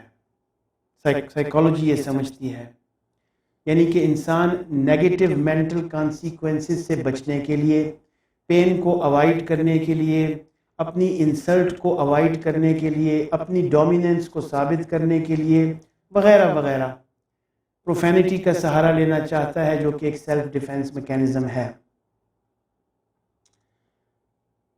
اب سیلف ڈیفینس میکینزمز کے بینیفٹس ہیں جو کہ امیجیٹ ہیں، امیجیٹ بینیفٹس ہیں سیلف ڈیفینس میکینزمز کے، جیسے کہ یہ ایک انسان کو پروٹیکٹ کر سکتے ہیں from having severe anxiety, losing self-esteem, feeling ashamed, falling in cognitive conflicts, accepting failures and being affected from several negative thoughts.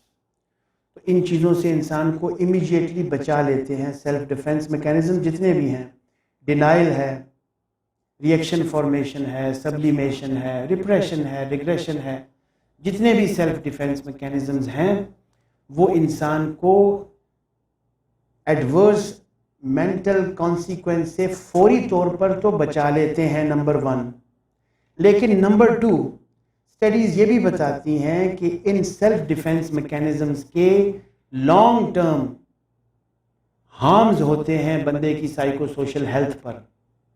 وہ ہارمز کیا ہوتے ہیں؟ سیویئر سائیکیٹرک پرابلمز، مینٹل ڈس آرڈرز کا بندہ شکار ہو سکتا ہے اگر سیلف ڈیفینس میکینزمز کا ہی سہارا لیتا رہے لمبے عرصے تک. مثال کے طور پر اگر ایک شخص گالی گلوچ کرتا ہے اور اس کو موقع پر فائدہ ملتا ہے، اس کو ایموشنل کتھارسس ملتا ہے، سائیکو تھراپیوٹک سیٹنگ میں بھی اور نان سائیکو تھراپیوٹک سیٹنگ روزمرہ زندگی میں بھی، اگر ایک شخص ہے جو گالی دینے کو اس لیے اچھا سمجھتا ہے کہ میرے جذبات کا اظہار ہو جاتا ہے اور میرا غصہ ٹھنڈا ہو جاتا ہے اور میرے دل پر غبار نہیں رہتا، تو دل پر غبار اس وقت تو نہیں رہتا، چھٹ جاتا ہے. لیکن سٹڈیز یہ کہتی ہیں کہ اس عمل کو دیر پا سر انجام دینے سے، سیلف ڈیفینس میکینزمز کو پرولانگ کرنے سے ڈفرینٹ سائیکیٹرک پرابلمز فیوچر میں ظاہر ہوتی ہیں، جن میں کہ ڈپریشن ہے، انگزائٹی ہے، پرسنالٹی ڈس آرڈرز ہیں، لو سیلف اسٹیم ہے، ارسپانسبلٹی ہے، سیلف سینٹرڈنیس ہے، اور ایٹنگ ڈس آرڈرز ہیں، سومیٹک پرابلمز ہیں، اور بہت سے اور مسائل ہیں. اب وقت کی کمی کی وجہ سے میں نے یہاں پہ تذکرہ نہیں کیا. اور جس طرح شروع میں بتایا تھا کہ میدان حشر میں روز محشر تو شرمندگی ہے ہی ہے، اس سے کس کو انکار ہے. تو لانگ ٹرم افیکٹ نیگیٹو ہے اس کا. تو بات کا خلاصہ کرتے ہوئے اگر ہم یہ کہیں کہ ہم نے گالم گلوچ کو آج کی نشست میں، پروفینٹی کو سائیکو سوشل پرسپیکٹو میں انالائز کیا، مختلف سٹڈیز کا سہارا لے کر اور مختلف سائیکولوجیکل تھیوریز کا سہارا لے کر ہم نے پروفینٹی کے پازیٹیو اور نیگیٹو دونوں طرح کے اسپیکٹس پر بات کی، جس کا نتیجہ یہ نکلا کہ عام روزمرہ زندگی میں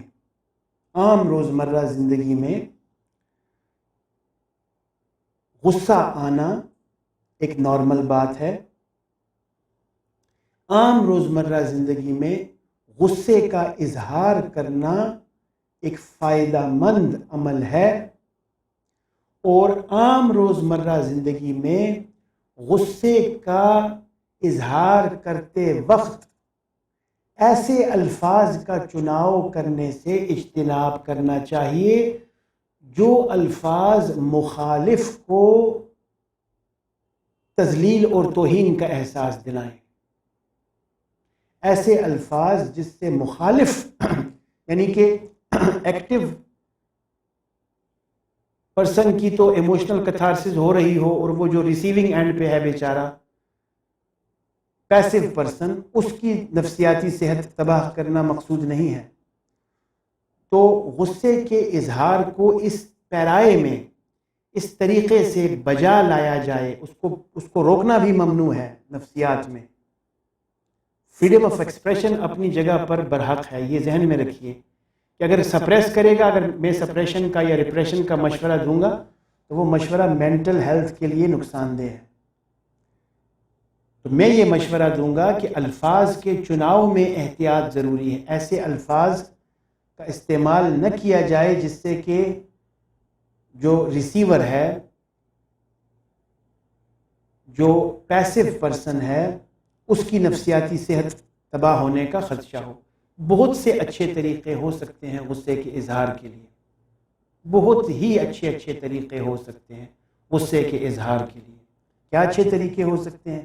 سب سے پہلے غصہ آ گیا، دوسرے شخص کو آپ کہیے کہ میرے بھائی مجھے غصہ آ رہا ہے. سب سے پہلے تو یہ فریڈم آف ایکسپریشن یہ نہیں ہے کہ آپ اس کو گالی دیں. ایموشنل اسرٹیونیس یہ نہیں ہے کہ آپ دوسرے کا بیڑا غرق کر دیں، دوسرے کی نفسیاتی صحت کو داؤ پر لگا دیں۔ آپ کو غصہ آ رہا ہے، آپ کو پتہ ہونا چاہیے اور دوسرے کو بھی پتہ ہونا چاہیے کہ غصہ آنا برحق ہے، غصہ آنا نارمل بات ہے، نیچرل بات ہے۔ اب آپ اس غصے کو ریگولیٹ اچھے طریقے سے بھی کر سکتے ہیں، بغیر جنسی اور بغیر شہوانی اور بغیر تذلیل آور الفاظ کا استعمال کیے بغیر بھی آپ غصے کو ایکسپریس کر سکتے ہیں۔ غصے کو ایکسپریس کرنا ضروری ہے، کسی بھی ایموشن کو ایکسپریس کرنا ضروری ہے موقع پر، ورنہ ریپریشن اور ریگریشن ہوگی جو کہ فیوچر میں جا کے نفسیاتی مسائل کا باعث بنے گی۔ تو آپ کہہ سکتے ہیں سب سے پہلی چیز کہ یار آپ کی بات سن کر مجھے غصہ آ رہا ہے، یہ کہنا ہی بہت بڑی بات ہے۔ یہ اس کو کہتے ہیں assertiveness، کہ آپ اتنے assertive ہیں کہ آپ نے مخالف کو یہ بتا دیا ہے کہ مجھے غصہ آ رہا ہے۔ تو اب غصہ آ رہا ہے تو چلیے کہیں بیٹھ کر بات کرتے ہیں، جو اسلامی تعلیمات بھی آپ کو یہی سبق دیتی ہیں کہ غصہ آ رہا ہے تو کھڑے ہیں تو بیٹھ جائیے، پانی پی لیجئے، ٹھیک ہے، تھوڑا سا ماحول کو چینج کیجئے، اس کے بعد پھر بات چیت کیجئے۔ اور مسائل بالآخر چاہے دو افراد ہیں جن کو غصہ آیا ہے اور گالم گلوچ پر نوبت آئی ہے، چاہے دو افراد ہیں، چاہے دو قبائل ہیں، چاہے دو گروپس ہیں، چاہے دو قومیں ہیں، چاہے دو نیشنز ہیں، چاہے دو کنٹریز ہیں، سال ہا سال کی لڑائی لڑنے کے بعد بات بالآخر افہام و تفہیم اور گفت و شنید پر ہی ختم ہونی ہے۔ تو دانش مند لوگوں کو یہ سمجھنا چاہیے کہ جو کام میں نے آج سے 10-15 سال بعد جا کر جو راضی نامہ کرنا ہے اور جو میں جس نتیجے پر بالآخر پہنچوں گا تو میں اس نتیجے پر پہلے سے کیوں نہ پہنچوں۔ اسٹیریوٹائپس اور متس کو ختم کرنے کی ضرورت ہے۔ ایک متس میں نے یہ بتایا کہ لوگ یہ سمجھتے ہیں کہ غصہ آنا اچھی چیز نہیں ہے، اور جس شخص کو غصہ آتا ہے وہ شخص نفسیاتی مریض ہے۔ ایسا بالکل ہرگز نہیں ہے۔ غصہ آنا ایک بنیادی انسانی فطرت ہے، اینیمل فطرت ہے۔ غصہ آنا ایک بائیولوجیکل پروسیس ہے۔ اس پر ہم برے کا لیبل نہیں لگا سکتے کہ غصہ آنا بری بات ہے۔ میں نے کہا کہ بعض سچویشنز میں غصہ آنا اچھی بات بھی سمجھا جاتا ہے، مذہب میں بھی اور اخلاقیات میں بھی۔ یعنی مظلوم کی مدد کرتے وقت اگر غصہ آتا ہے اور اس غصے کے آنے کے بعد کوئی ایسا عمل نہیں ہوتا، وہ عمل تو بعد کی بات ہے نا، گالی دینا، ہم بات کر رہے ہیں غصے کے آنے پر، تو غصہ آنا نیچرل ہے، وہ آتا ہے۔ کہیں پہ بھی آپ کوئی ظلم دیکھتے ہیں، کوئی وائلیشن دیکھتے ہیں، قانون کی وائلیشن دیکھتے ہیں، آپ کھڑے ہیں گاڑی میں، ایک شخص ٹریفک لائٹ ریڈ ہے، ایک شخص ریڈ لائٹ پر دھڑلے سے گزر کر چلا جاتا ہے، اب آپ کیا خود کو یہ کہیں گے کہ مجھے غصہ نہیں آنا چاہیے، کوئی اچھی بات نہیں ہے؟ یہ غصہ تو آتا ہے، ایک فطری عمل ہے۔ اب بری بات یہ ہے، اب یہاں پہ اسی مثال میں آپ سمجھیے کہ ریئیکشنز ہیں۔ اب پاکستانی ٹیپیکل ریئیکشن کیا ہیں کہ جیسے ہی اشارہ کھلے گا یہ پچھلا گاڑی والا دوڑ لگا کر جائے گا اور کھڑکی کھولے گا اور اس کو 2-4 گالیاں سنائے گا کہ پیچھے تم اشارہ توڑ کے بھاگے ہو، وغیرہ وغیرہ۔ یہ ایک نامناسب طریقہ ہے۔ تو مناسب طریقہ یہ تھا کہ نمبر نوٹ کر کے ٹریفک پولیس کو اطلاع دی جاتی کہ بھئی میں یہاں پہ موقع پہ موجود تھا، یہ شخص ٹریفک سگنل توڑ کر بھاگا ہے۔ یہ اظہار ہے اس کا، یا اچھا اظہار یہ ہے نفسیاتی۔ اس بات کو سمجھنے کی کوشش کیجئے، بڑی اچھی مثال، اس مثال کو آپ ریپلیکیٹ کر سکتے ہیں اپنی ساری زندگی پر۔ دوبارہ سے میں یہ مثال آپ کو سمجھانے کی کوشش کرتا ہوں کہ آپ گاڑی پر تشریف لے جا رہے ہیں، ایک چوک میں ٹریفک سگنل ریڈ ہے، آپ کھڑے ہیں اور ایک دوسرا گاڑی والا اس ریڈ ٹریفک لائٹ کو توڑتے ہوئے نکل جاتا ہے، ٹھیک ہو گیا۔ اب ایک ڈائریکشن وہ ہے جو کہ نارملی ایکسپیکٹ کی جاتی ہے کہ اس کو گالی گلوچ دو، اس کو برا بھلا کہو، اور دوسری ڈائریکشن پازیٹیو سائیکولوجیکل ڈائریکشن ہے کہ آپ اگر گاڑی میں بیٹھے ہیں اکیلے تو فوراً اس بات کا اظہار کیجئے کہ اس شخص نے اچھا نہیں کیا، اس کو ایسا نہیں کرنا چاہیے تھا، اس کو بولیے۔ اگر گاڑی میں دوسرے لوگ بھی آپ کے ساتھ تشریف رکھتے ہیں تو پھر بھی ان کے سامنے بھی بولیے۔ اصل مقصود بولنا ہے، ایموشنل کتھارسس ہے، مقصود گالی دینا نہیں ہے، مقصود ایموشنل کتھارسس ہے۔ مقصود یہ ہے کہ آپ ریپریس نہ کریں، سپریس نہ کریں چیزوں کو اپنی ذہنی صحت کے لیے، تو بولیے۔ اچھا اگر گاڑی میں کوئی نہیں ہے، گھر آپ تشریف لاتے ہیں، دفتر تشریف لاتے ہیں، تو وہاں پر بولیے۔ کولیگز آپ سے ملتے ہیں، ان کو بتائیے ایک منٹ رکیے، میری بات سنیے، میں آ رہا تھا، ٹریفک لائٹ پر سگنل ریڈ تھا، ایک شخص انتہائی بےہودگی سے آیا اور اس نے مجھے بہت دکھ ہوا، مجھے بہت افسوس ہوا۔ بس آپ کا یہ کہنا، یہ ہے ایموشنل کتھارسس۔ اس کے ہیں positive effects. Positive effects sexuality پر اور باڈی پارٹس پر اور ولگر قسم کے ٹیبو ورڈز کو ادا کرنے میں نہیں ہے emotional catharsis. Emotional catharsis emotions کے ایکسپریشن سے ملتا ہے، اور ایکسپریشن کا اظہار شائستہ طریقے سے بھی ممکن ہے۔ یہ ہے آج کا پوائنٹ۔